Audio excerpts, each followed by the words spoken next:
الحمد لله نحمده ونستعينه ونستغفره ونؤمن به ونتوكل عليه ونعوذ بالله من شرور أنفسنا ومن سيئات أعمالنا من يهده الله فلا مضل له ومن يضلله فلا هادي له ونشهد أن لا إله إلا الله وحده لا شريك له ونشهد أن سيدنا وشفيعنا وسندنا ومولانا محمدا عبده ورسوله صلى الله تعالى عليه وعلى آله وأصحابه أجمعين أما بعد فأعوذ بالله من الشيطان الرجيم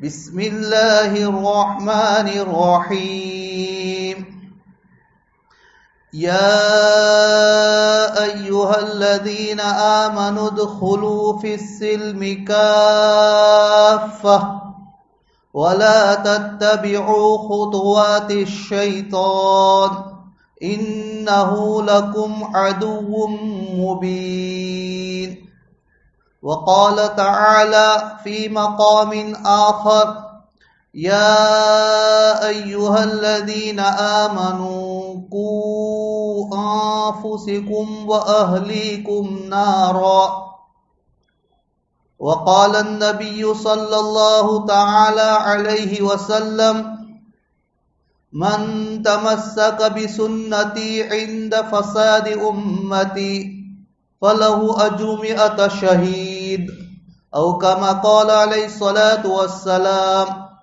صدق الله المولانا العظيم وصدق رسوله النبي الكريم ونحن على ذلك لمن الشاهدين والشاكرين والحمد لله رب العالمين رضيت بالله ربا وبالإسلام دينا وبمحمد صلى الله تعالى عليه وسلم نبيا ورسولا درود شریف پڑھیں یا ربی صلی وسلم دائما ابدا علی حبیبک خیر الخلق کلہم.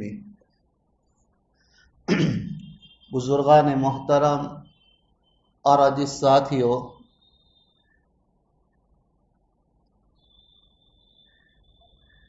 اصل بیان تو رفیق محترم حضرت مولانا مفتی محمد صاحب سلمان صاحب بلودوی کا بیان تھا، لیکن بیماری کی وجہ سے وہ آ نہیں سکے. یہاں گزشتہ مہینے آئے تھے تو اس کے بعد پیر میں فریکچر بھی ہو گیا، پھر انفیکشن ہو گیا اور طبیعت زیادہ خراب ہو گئی. تو انہوں نے مجھے حکم کیا کہ بھئی میری جگہ پر تجھے جانا ہے. ایسے ہی ہمارے رفیق محترم مولانا جنید صاحب بھی ہمارے ساتھی ہے، ان کی ذرہ نوازی ہے، ان کی محبت میں بھی چلا آیا، ورنہ ایسے بیان کی عادت تو ہے نہیں مجھے، لیکن مولانا جنید صاحب کی محبت کے اندر چلا آیا میں. اللہ تعالیٰ ان کی محبت کو قبول فرماوے اور اخلاص کی دولت سے مالا مال فرماوے، اور کچھ باتیں ایسی زبان سے نکال دے جو میرے لیے بھی فائدہ مند ہو اور آپ حضرات کے لیے بھی فائدہ کی ہو. آپ حضرات کے سامنے جو قرآن کریم کی آیت تلاوت فرمائی، اس میں اللہ تبارک و تعالیٰ نے ایمان والوں سے خطاب فرمایا ہے. ایسے ہم جب قرآن کریم کی تلاوت کرتے ہیں، جیسے خاص طور پر ہمارا یہ اہتمام رمضان میں زیادہ ہوتا ہے، دوسرے دنوں کے مقابلے میں رمضان میں ہم زیادہ قرآن کریم کی تلاوت کرتے ہیں، یعنی پورے سال کا کفارہ ادا کر دیتے ہیں کہ پورے سال کا جو ہماری تلاوت کا معمول ہے وہ ہم کیا کرتے ہیں، رمضان میں پورا کر دیتے ہیں، پھر پورے سال چھٹی ہو جاتی ہے. اللہ ماشاء اللہ، یہ ہونا تو یہ چاہیے تھا کہ ہم روزانہ قرآن کریم کی تلاوت کریں، اس کا اہتمام ہمارے معاملات کے اندر قرآن کریم کی تلاوت کا ہو. لیکن آج اللہ معاف فرمائے ہم لوگوں نے قرآن کریم کو رمضان کے ساتھ خاص کر لیا ہے کہ جتنا زیادہ رمضان میں پڑھتے ہیں پورے سال میں ہم اتنا نہیں پڑھتے اللہ ماشاء اللہ. تو ہم اس وقت قرآن کریم کی تلاوت کرتے ہیں، اس میں بار بار قرآن کریم کے اندر یہ الفاظ آتے ہیں یا ایھا الذین آمنو یا ایھا الذین آمنو، ہم پڑھتے ہیں بار بار. اللہ تعالیٰ قرآن کریم کے اندر اس الفاظ کو ذکر فرمایا ہے، بیان فرمایا ہے. یہ اللہ تبارک و تعالیٰ نے امت محمدیہ کے ایمان والوں کو خطاب فرمایا ہے. ایمان والے صرف اسی امت کے ایمان والوں کو جو اللہ پر اور اس کے رسول پر ایمان لائے ہیں. حضرت شیخ الاسلام حضرت مولانا مفتی محمد تقی عثمانی صاحب دامت برکاتہم نے اپنے مواعظ کے اندر اس کا ذکر فرمایا ہے، اس کی علت بیان فرمائی ہے اور اس کی فضیلت بھی بیان فرمائی ہے کہ اللہ تبارک و تعالیٰ نے صرف اسی امت کو یا ایھا الذین آمنو سے خطاب فرمایا ہے. ورنہ ہم قرآن کریم پڑھتے ہیں تو اس میں جگہ جگہ یہ بھی آیا ہے قوم عاد، قوم سمود، قوم نوح، اصحاب مدین.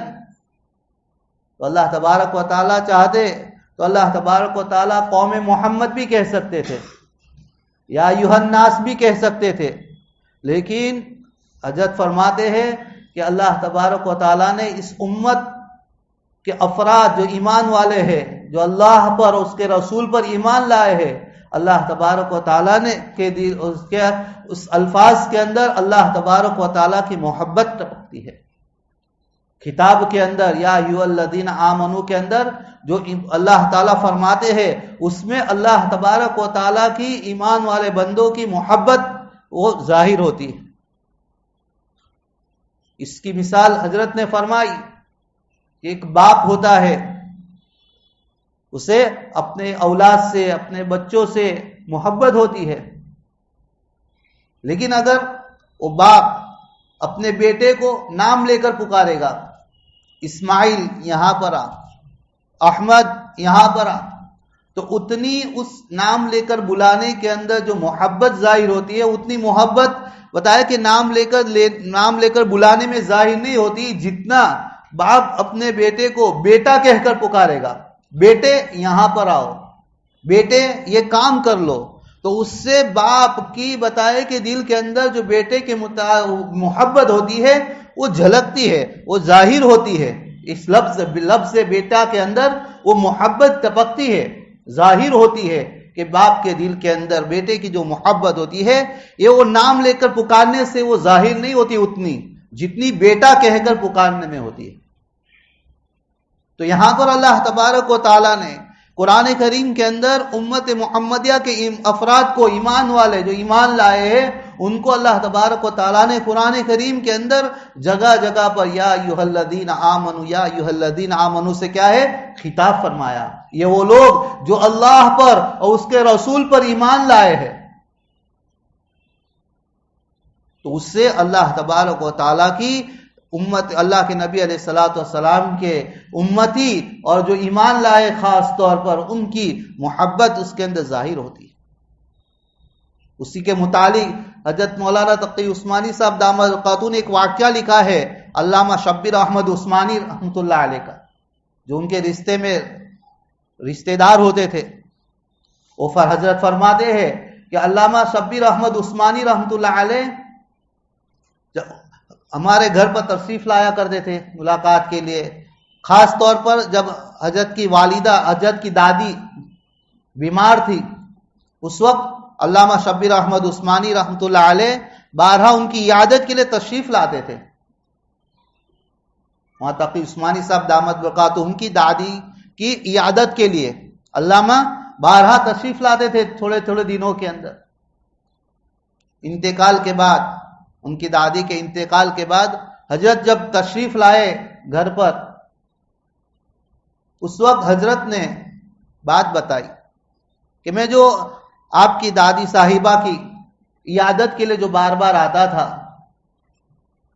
بار بار عیادت کے لیے جو آتا تھا، یہ اس وجہ سے آتا تھا کہ جب میں ان کی عیادت کے لیے آتا تھا وہ مجھے بیٹا کہہ کر پکارتے تھے.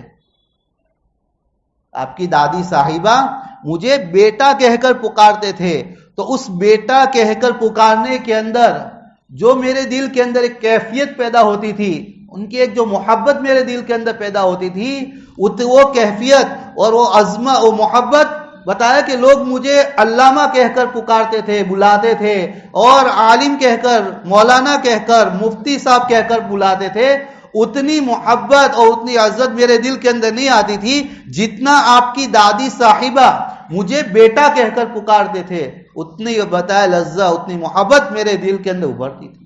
اس کے لیے میں بار بار ان کی عادت کے لیے آتا تھا، یہ لفظ بیٹا سننے کے لیے، ان کی زبان سے بیٹا لفظ سننے کے لیے۔ اسی طریقے اندازہ لگائیے، جب انسان کے محبت بھرے الفاظ کے کہنے سے جب دلوں کے اندر محبت ابھرتی ہے، تو جب اللہ جو ہمارا خالق ہے، ہمارا مالک ہے، جب ہمیں قرآن کریم کے اندر یا ایھا الذین آمنو کہہ کر پکار رہا ہے، تو اس میں کتنی محبت ہوگی۔ اللہ تبارک و تعالیٰ کو اپنے نبی جناب محمد رسول اللہ صلی اللہ تعالی علیہ وسلم کی امتی کی محبت کتنی ہوگی کہ اللہ تعالیٰ نے انہیں بتایا کہ امت کہہ کر ایمان والے سے خطاب فرمایا، ورنہ دوسری قوموں کی طرح اصحاب مدین، قوم عاد، قوم سمود، قوم نوح کہہ کر پکار سکتی تھی اور خطاب کر سکتی، لیکن اللہ تبارک و تعالیٰ نے یا ایھا الذین آمنو سے خطاب فرمایا۔ اس سے ہمیں اپنے ایمان کی قدر کرنے کی ضرورت ہے۔ اللہ تبارک و تعالیٰ نے جو ہمیں ایمان کا سرمایہ عطا فرمایا ہے، اس ایمان کی قدر و قیمت کو پہچانے کہ جو ایمان اللہ نے ہمیں دیا ہے وہ کتنا قیمتی سرمایہ ہے، کتنا قیمتی دولت ہے یہ ایمان کی۔ لیکن آج یہ ایمان ہمیں مفت میں ملا ہے۔ ایمان کہاں مفت میں ملا ہے؟ مسلمان گھرانے کے اندر ہم پیدا ہو گئے، اس وجہ سے آج ہمیں ایمان کی قدر نہیں ہے۔ ہم بارہا فضائل کی کتابوں کے اندر، حکایت صحابہ میں، حیات صحابہ کے اندر صحابہ کے واقعات پڑھتے ہیں اور سنتے ہیں، تو ہمیں پتہ چلتا ہے کہ ان صحابہ کرام نے ایمان کے خاطر، اس دین کے خاطر کیسی کیسی قربانیاں دی۔ حضرت بلال حبشی رضی اللہ تعالیٰ عنہ، حضرت خباب ابن ارط رضی اللہ تعالیٰ عنہ، حضرت عمار ابن یاسر کو ان کا گھرانہ پورا، دوسرے صحابہ کرام، ہم بارہا تعلیم کی کتابوں کے اندر ہم اس کو پڑھتے ہیں، سنتے ہیں کہ کیسی کیسی قربانیاں دی دین کے خاطر، ایمان کے خاطر، ایمان لانے کے اوپر انہیں کیسی کیسی تکلیفیں پہنچائی گئی، انہوں نے کیسی کیسی مصیبتوں کو جھیلا ہے۔ جب پڑھتے ہیں ان کے واقعات، ان کے حالات کو جب پڑھتے ہیں، سنتے ہیں، بدن کے رونگٹے کھڑے ہو جاتے ہیں، دل اندر سے ہل جاتا ہے کہ کیسی قربانیاں دی ان حضرات نے۔ اور آج اللہ ہمیں معاف فرماوے، تھوڑی سی دنیا کی لالچ کے اندر ہم لوگ اپنے ایمان کا سودا کر لیتے ہیں۔ ہم کیا کر لیتے ہیں؟ ایمان کا سودا کر لیتے ہیں، کیونکہ ایمان کی قیمت ہم نے نہیں پہچانی کہ کتنا قیمتی ہیرا اللہ تبارک و تعالیٰ نے ہمیں اور آپ کو عطا فرمایا ہے۔ اس ایمان کے اوپر اللہ تبارک و تعالیٰ نے جو انعامات رکھے ہیں جنت کی شکل کے اندر، اور جو اعمال پر وعدے رکھے ہیں، یہ آج ہماری نگاہوں کے سامنے نہیں ہے، اس وجہ سے ہمیں پتہ نہیں چلتا ہے۔ جو وہ چیزیں ہماری نگاہوں کے سامنے آ جائے گی موت کے وقت، ابھی تو ہمارے سامنے غیب کا پردہ ہے، اس وجہ سے ہمیں احساس نہیں ہوتا ہے۔ اعمال کے اوپر اللہ تبارک و تعالیٰ نے جو وعدے رکھے ہیں وہ ہمیں دکھائی نہیں دے رہے ہیں۔ دنیا کی چیزیں، دنیا کا نفع نقصان نظر آتا ہے، دنیا کا نفع نقصان تو ہمیں نظر آتا ہے، لیکن دین کا نفع نقصان ہماری نگاہوں سے اوجھل ہے، پوشیدہ ہے۔ اسی لیے لسان التبلیغ حضرت مولانا عمر صاحب پالنپوری رحمۃ اللہ علیہ بیانات میں فرمایا کرتے تھے، جو چیزیں آج ہماری نگاہوں سے پوشیدہ ہے، ہمیں نظر نہیں آتی ہے، وہ موت کے وقت ہمارے سامنے کھول دی جائے گی، اور جو چیزیں آج ہماری نگاہوں کے سامنے کھلی ہوئی ہے وہ موت کے وقت ہماری نگاہوں سے پوشیدہ کر دیں گی۔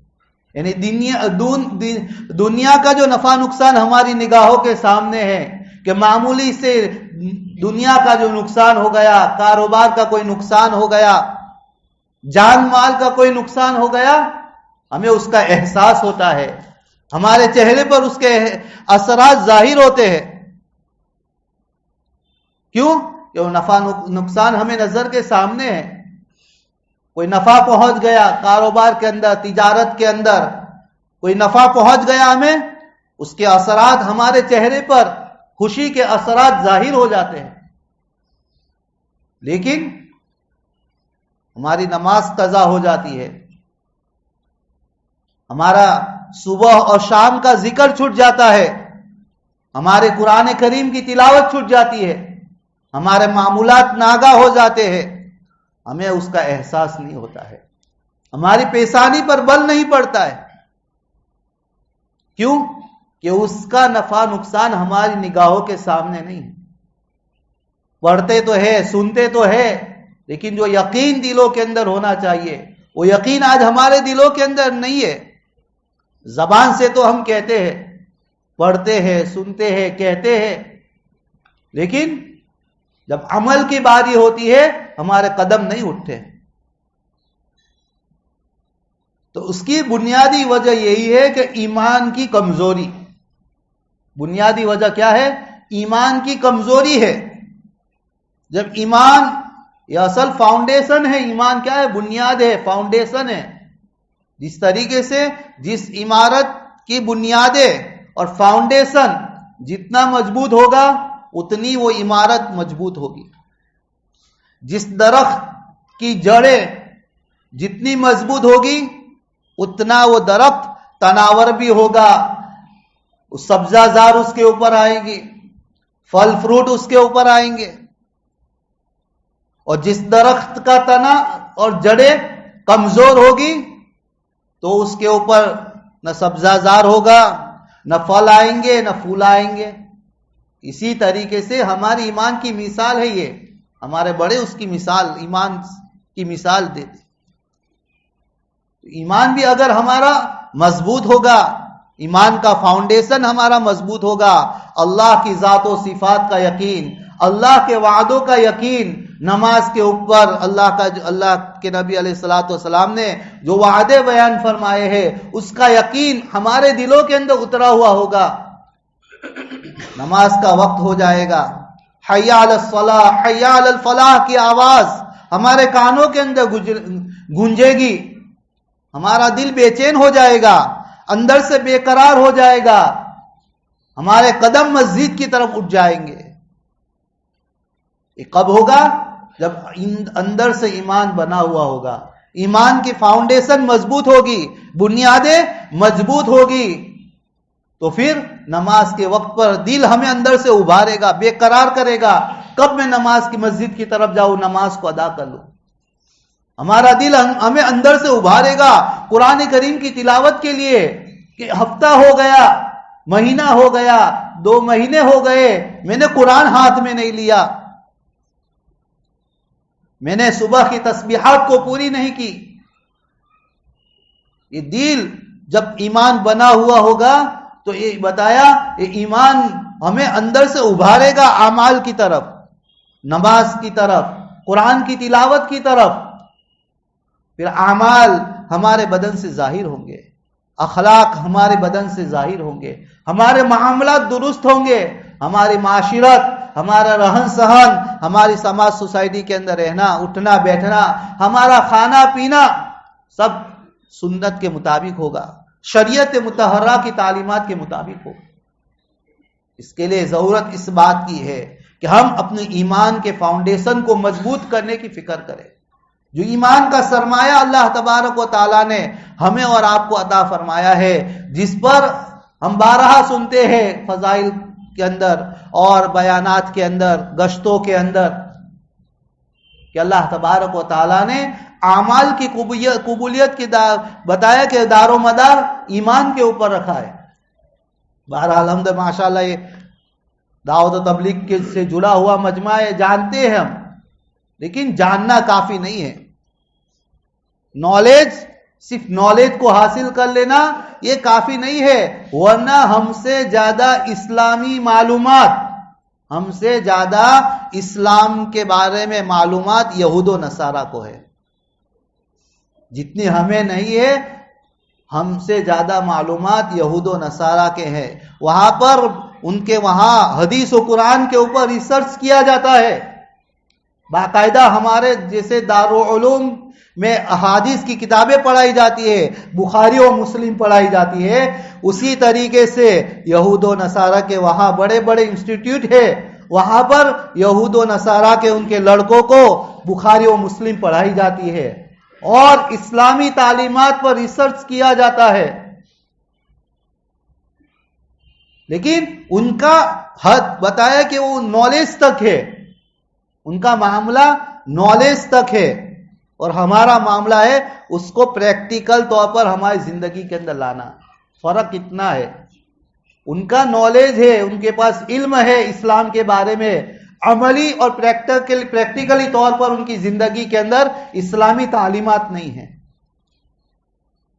اور ہمیں اس نالج کو بھی حاصل کرنا ہے، اسلامی تعلیمات کو بھی حاصل کرنا ہے، اور اس کو پریکٹیکل طور پر ہماری زندگی کے اندر لانا ہے. عملی جامہ پہنانا ہے، اس کو پریکٹیکل کرنا ہے. ہمیں نماز جانتے ہیں، چھوٹا بچہ مکتب میں جانے والا، اس کو بھی سکھایا جاتا ہے، بتایا جاتا ہے کہ ہر مسلمان عاقل بالغ مرد عورت کے اوپر دین میں 5 مرتبہ نماز پڑھنا فرض ہے. مکتب کا بچہ بھی جانتا ہے یہ. لیکن صرف جاننا کافی نہیں ہے، اس پر عمل ہونا کہ 5 وقت نماز ہماری زندگی کے اندر زندہ ہو. اسلامی تعلیمات کو ہمیں جان کر اپنانا ہے اپنی زندگی کے اندر، صرف جان کر چھوڑ دینا نہیں ہے. وہی اللہ کے یہاں قابل قبول ہے. اس کے لیے میرے محترم بھائی دوست بزرگوں، ہمیں اس ایمان جو اللہ تعالیٰ نے ہمیں عطا فرمایا ہے، اس ایمان کے سرمایہ کو ہمیں اپنے اندر باقی رکھنا ہے. اس کے اللہ تبارک و تعالیٰ نے قرآن کریم کے اندر جگہ جگہ پر ہمیں متوجہ کیا ہے. یا ایھا الذین آمنوا ادخلوا فی السلم کافہ. یہاں پر اللہ تبارک و تعالیٰ کیا فرماتے ہیں؟ یا ایھا الذین آمنوا، یہ وہ لوگ جو اللہ پر اور اس کے رسول پر ایمان لائے ہیں. ایمان والوں سے اللہ تعالیٰ خطاب فرما رہے ہیں، ادخلوا فی السلم کافہ، کہ پورے کے پورے دین میں داخل ہو جاؤ. اب دین میں کس کو داخل ہونے کا کہہ رہے ہیں؟ مسلمانوں کو، ایمان والوں کو، جو ایمان لائے ہوئے ہیں، جو مسلمان ہیں، ان کو کہا جا رہا ہے کہ پورے کے پورے یا ایھا الناس نہیں فرمایا کہ لوگوں ایمان میں داخل ہو جاؤ، بلکہ جو لوگ پہلے سے ایمان لائے ہوئے ہیں، جو پہلے سے اللہ اس کے رسول پر ایمان لائے ہوئے، جو پہلے سے مسلمان ہیں، ان لوگوں کو اللہ تبارک و تعالیٰ خطاب فرما رہے ہیں کہ یا ایھا الذین آمنوا ادخلوا فی السلم کافہ، کہ ایک پیر دودھ میں اور ایک پیر دہی میں نہیں رکھنا ہے. آج جیسے ہماری حالت ہے نا، یہ بھی اس کا بھی ہم نے لے لیا. آج ہماری شادی بیاہوں کے اندر کیا ہوتا ہے، موت میت کے موقعوں پر کیا ہوتا ہے، ہم دیکھو رسم و رواج کیسے ہمارے اندر ہے. بلکہ اللہ تبارک و تعالیٰ نے حضور پاک علیہ الصلوۃ والسلام کے ذریعے ہمیں کامل و مکمل دین عطا فرمایا ہے، اور اس پر الیوم اکملت لکم دینکم کی مہر اللہ تبارک و تعالیٰ نے لگا دی ہے کہ کامل و مکمل دین اللہ کے نبی علیہ الصلوۃ والسلام کو عطا فرما دیا ہے. کسی چیز کی بھی کمی بیشی اب نہیں ہوگی قیامت تک، اور ہمیں کسی چیز کی کوئی بتائے کہ ایسی محتاج نہیں بنا کسی کا کہ ہمیں کسی دوسرے مذہب والوں کی اور کسی دوسرے لوگوں کی تہذیب و تمدن کو اختیار کرنا پڑے، رسم و رواج کو اختیار کرنا پڑے. کامل و مکمل دین اللہ تبارک و تعالیٰ نے ہمیں حضور پاک علیہ الصلوۃ والسلام کے ذریعے عطا فرمایا ہے، کسی کا محتاج نہیں رکھا ہے. لیکن اس کے باوجود ہماری حالت کیا ہے، ہم خود اپنے گریبان کے اندر جھانک کر دیکھ لیں کہ ہمارا ایک پیر دودھ میں ہے اور ایک پیر دہی کے اندر ہے. یہ بھی رواج اپنا رہے ہیں، یہ بھی اسلامی تعلیمات اپنا رہے ہیں، اس کا فلاں کا بھی رسم و رواج ہمارے اندر ہے. ایسا نہیں، بلکہ ہمیں اللہ تبارک و تعالیٰ فرما رہے کہ پورے کے پورے دین میں اسلامی تعلیمات پوری کی پوری ہمارا عمل کے اندر ہو. کیا شیطان جو تمہارا کھلا ہوا دشمن ہے اس کے نقش قدم پر مت چلو. تم شیطان کے نقش قدم پر مت چلو، وہ تو تمہارا کھلا ہوا دشمن ہے، وہ تمہیں ہر موڑ کے اوپر بہکائے گا، تمہاری غلط رہنمائی کرے گا، تم اس کے نقش قدم پر مت چلو. جب اللہ تبارک و تعالی جو ہمارا خالق ہے، ہمارا مالک ہے، ہمارا پیدا کرنے والا ہے، اس نے ہمیں بھی پیدا کیا، اس نے شیطان کو بھی پیدا کیا، وہی ہمیں فرما رہا ہے کہ شیطان تمہارا کھلا ہوا دشمن ہے، تم اس کے نقش قدم پر مت چلو. لیکن ہم دیکھیں آج ہمارا کیا حال ہے، ہم کس کی پیروی؟ زبان سے تو شیطان کو ہم لعنت دیتے ہیں، شیطان کو برا بھلا کہتے ہیں، لعنت کرتے ہیں اس کے اوپر، لیکن ہم اپنی عملی زندگی کو دیکھ لیں کہ ہم کس پر عمل کرتے ہیں، کس کی بات پر عمل کرتے ہیں. تو اللہ تعالیٰ نے ہمیں یہاں پر اس آیت کریمہ کے اندر فرمایا کہ ایمان والو پورے کے پورے دین کے اندر داخل ہو جاؤ، ایمان کے اندر داخل ہو جاؤ. اس کے لیے ہمارے لیے ضروری ہے کہ ہم اسلامی تعلیمات کو اپنائیں. اللہ کے نبی علیہ الصلوۃ والسلام نے ہمیں جن جن چیزوں کی ہدایت فرمائی ہے، ہماری رہنمائی فرمائی ہے، ہمیں اس کو اپنی زندگی کے اندر لانے کی ضرورت ہے. اس کے لیے میرے محترم بھائی دوست بزرگوں، اللہ تبارک و تعالیٰ نے یہ موقع عنایت فرمایا ہے، یہ دنیا کی مختصر زندگی عطا فرمائی ہے، اس میں ہمیں بتایا کہ اس کے مطابق اسلامی تعلیمات کو اپنا کر اپنی زندگی کو گزارنا ہے. اگر ہم نے ایسے ہی بے ڈھنگی اپنی زندگی کو گزار لی اور موت کے وقت بتایا حالات ہمارے سامنے کھلیں گے، تب ہمیں احساس ہوگا کہ ہم نے کس طریقے سے زندگی گزاری. لیکن اس وقت کا احساس، اس وقت کا پچھتانا کچھ کام میں نہیں آئے گا، اس وقت کا پچھتانا کچھ کام میں نہیں آئے گا. ابھی موقع ہے، ابھی موقع ہے ہم اپنی غفلت کی آنکھوں کو کھولیں. غفلت کا پردہ اور غفلت کی چادر اوڑھ کر ہم بیٹھے ہوئے، اس کو ہٹانے کی ضرورت ہے. یہ کب ہٹے گی؟ جب ہم قرآن کریم کی تلاوت کریں گے، اللہ والوں کی صحبت میں بیٹھیں گے، اللہ والوں کی صحبت میں بیٹھیں گے تو ہمارے اوپر جو غفلت کی چادر ہے وہ ہمارے سامنے سے ہٹے گی. ہم کیسی زندگی گزار رہے ہیں؟ زندگی گزارنے کا طریقہ تو یہ ہے، اور ہماری زندگی کیسی گزر رہی ہے؟ اس کے لیے ہم کیا ہے، اللہ والوں کی صحبت میں بیٹھیں گے، اہل اللہ کی صحبت میں بیٹھیں گے تو ہمیں بتائی صحیح رہنمائی ہوگی. علماء کرام کے پاس جائیں گے، ان سے مسائل دریافت کریں گے. آج ہمارا اللہ معاف فرمائے ہمیں، آج ہمارا حال کیا ہے؟ ہم پہلے کوئی کاروبار شروع کرنا ہے، کوئی چیز شروع کرنی ہے تو پہلے سے معلومات حاصل نہیں کرتے کہ بھئی یہ چیز ہمارے جائز ہے، ناجائز ہے، یہ کاروبار ہم کر سکتے ہیں کہ نہیں کر سکتے ہیں. وہ پہلے سے بتائے کہ پوچھنے کی ہمیں کیا ہے، ضرورت نہیں پڑتی ہے. ہاں نفع نظر آتا ہے، ایک کاروبار کریں گے اتنا نفع، اتنا پروفٹ ہوگا، اتنا ٹرن اوور ہوگا، تو ہم کیا ہے، کود پڑتے ہیں، کیا کرتے ہیں، قدم اٹھا لیتے ہیں.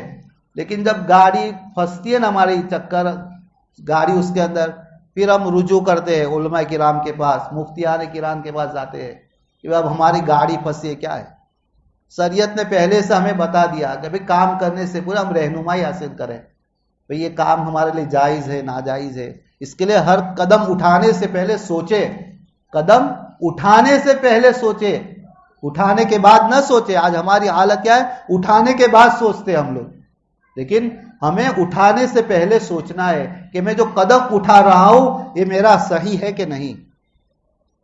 اس کے لیے رہنمائی حاصل ہوگی علماء کرام کے پاس. ہم علماء کرام کی مجلسوں کے اندر بیٹھے، اہل اللہ کی، اللہ والوں کی مجلسوں کے اندر بیٹھے تو ہمیں صحیح حقیقت معلوم ہوگی اور ایمان کی قدر ہمیں معلوم ہوگی. اخیر میں دعا ہے اللہ تبارک و تعالی ہم تمام کو ایمان کی صحیح قدر و قیمت کرنے کی توفیق عطا فرمائے، ایمان کی حقیقت اللہ تبارک و تعالی ہم تمام کو نصیب فرمائے. آمین. وآخر دعوانا الحمدللہ رب العالمین.